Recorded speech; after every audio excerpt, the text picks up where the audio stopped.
Charsadda press club میں helping hand for relief and development اور national rural support programme کے باہمی تعاون سے صحافیوں کے لیے ایک روزہ تربیتی سیمینار کا انعقاد کیا گیا، جس میں ضلع بھر کے صحافیوں نے شرکت کی۔ تربیتی سیمینار سے ریسورس پرسنز نے مقامی صحافیوں کی پیشہ ورانہ استعداد کار بڑھانے کے لیے لیکچرز دیے اور خبر نگاری کے مختلف طریقوں پر روشنی ڈالی۔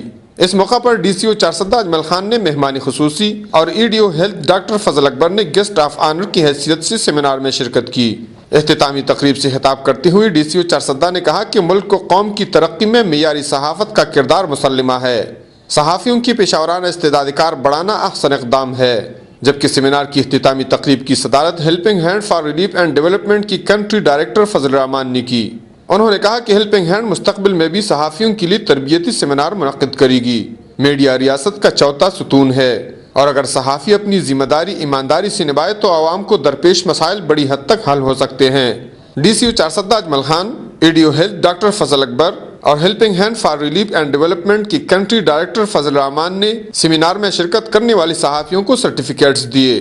کفایت اللہ، اے نیوز، چارسدہ۔